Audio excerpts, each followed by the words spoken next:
Good morning students. Now in this video I'll be discussing regarding a few more questions on your series. Okay, little board type questions and some little difficult ones, and then we get into the next topic after that. Okay, now so if you see here, question is write a program to print the following series. Here we have factorial 1 factorial, 2 factorial, 4 factorial, 8 factorial. There is factorial given to you. What does this mean? Okay, when we say a factorial of a value, let's say if I am writing 4 factorial, it means what? So we have taken 4 factorial, it means 1 into 2 into 3 into 4. If you multiply, that will give you 24. 3 factorial means 1 into 2 into 3. So whatever the factorial value, from 1 will start, one by one will take 1 2 up to the number whichever factorial you have to find, clear, and multiply it. This is how you find factorial. This is what factorial means. Now how we will implement this in Java? Okay, so we'll start simple with the class. What to write? Class series. So void series 1 with the unknown term here is n, so int n in the bracket. Now if there was no factorial, how will you do? We can see, crack the sequence first. 1 2 4 8. What is the sequence here? Observe this properly. The sequence here is multiplying it by 2. The previous value, the next value will get how? The previous value you have to multiply it by 2 will get the next value in the series. Okay, so it means there is a sequence of multiplication of 2. Understood all of you? So we start a for loop. For loop will start from 1 till n and I equals to I into 2. After this, what do? We have to find a factorial and sum it. So if there is no factorial, what you have to do? If there was no factorial, you take the variable integer s equals to 0, and then we will write s equals to s plus I know. If there was no factorial, so thinking that we will take an integer s equals to 0. So we have to write s equals to s plus, in this question write fact of I. Okay, this fact program I will write at the last. Okay, that will see after we have finished question 1 and 2 both. Okay, that will write at the last. Remember, if there was no factorial, we would have written s equals to s plus I. Here we had factorial, so we wrote s equals to s plus fact of I. We have made a separate method, like void series is there, no? Void series one method we have. Same way we make a factorial method will make, where we will calculate the factorial. Clear? And that value will be sent here. So that we'll see. First of all, we'll see, after the sum is calculated, what do you need to do? We will just print the value of sum, that is s equals to s, sum equals to sum, the sum is plus s. So this way your first void series 1 is over. The next one will start is this question number 2. There is a little different question. You see, observe this properly. We have a sequence. Observe nicely. If you see, observe nicely, there is a sequence present. The sequence present is, if we take two terms as pairs. So we have taken two numbers as your pairs, and then we'll observe what is the term. Like if you see the first term, we have 9 plus 99, then 8 plus 89. It means what? If I take I as 9, it will be I plus I into 10 plus 9. If I take this as a universal term, so to get the sequence, I have break the term. What we wrote that so to crack the sequence, we have written this way: 9 plus 9 into 10 plus 9, 8 plus 8 into 10 plus 9. So if you see the bracket portion, 9 plus 99 will give you, 8 plus 89 will give you. So what is changing in this term? We see the values which are changing is 9, 8, 7, and it is going till 1. It means we will make a loop in a void series 2.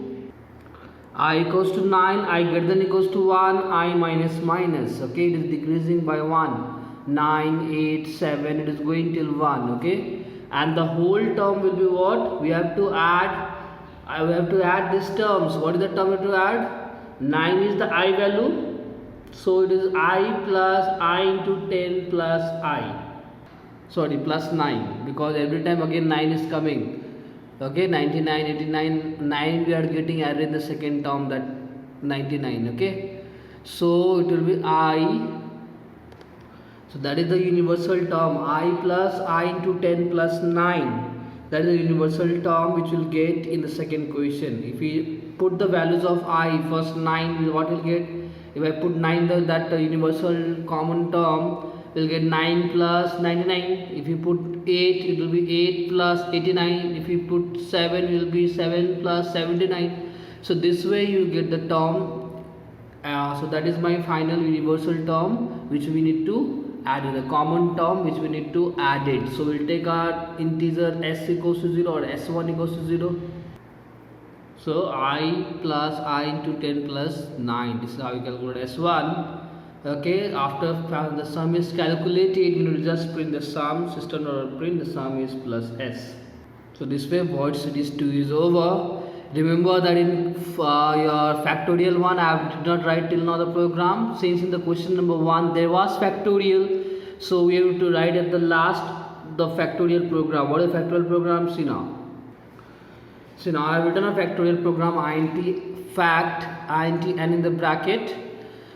Now see what is happening. Whatever values of I will give. See in the first series 1, void series 1, I have written s equals to s plus fact of I. Let's say the I value is 4. In the third term, no, question 1, if you see the third number is 4, I want to calculate 4 factorial. How will it get calculated and added? So first, if I see in that for loop, when my I value is 4 in the void series 1, when the I value is 4, fact of 4 it will calculate. Fact 4 will go to the program where fact is written. In that fact program will come where you have written the fact, the method will come there.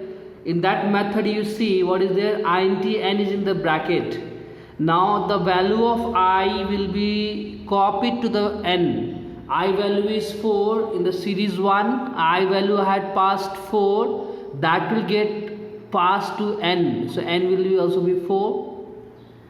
Okay, the value of I will be passed to n in that fact.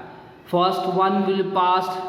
The void series 1, if you see there, questions numbers are 1, 2, 4, 8. These are numbers we are generating. So all these I values will be sent to n.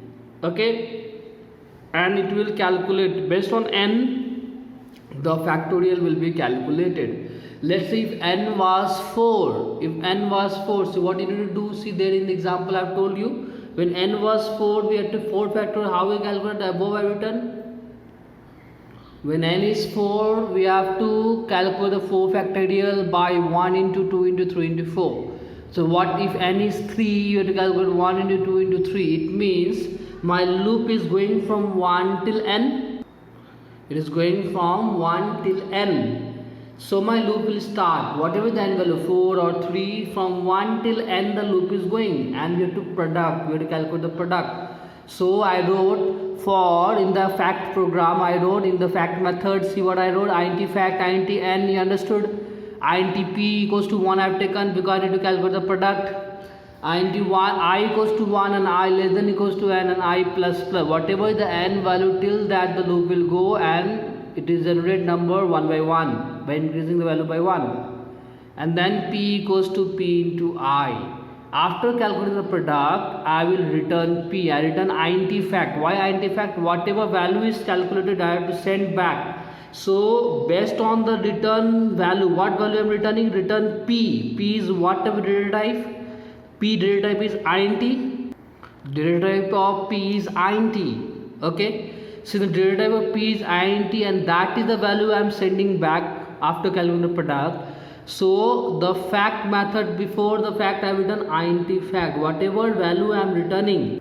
So whatever value I am returning, like I am returning the value of p, the data type in the front of the method will not be void, but I will write the data type of the method. Data type will be the data type of the value returned. The value returned is p, the data type is int, so the fact before fact we return int. Clear all of you? This is how you return the value of the factorial. Okay, once like 4 factorial calculate, 1 into 2 into 3 into 4, it will calculate the product, like it will calculate 24 and it will send back to add in the value of s in the series 1, we'll add s equals to s plus 24 4 factorial. Same we go 3 factorial, it would have calculated 6 and get added in s. This is how the factorial is getting added in the series question. So simple. If there is, whenever you see this factorial thing, at the last we need to write this fact program. Clear? You think in the normal view, but when you're at the last, you will need to add a fact program in the last. Okay, understood? Clear? This is how you do this question. Clear? See you in the next video. Thank you.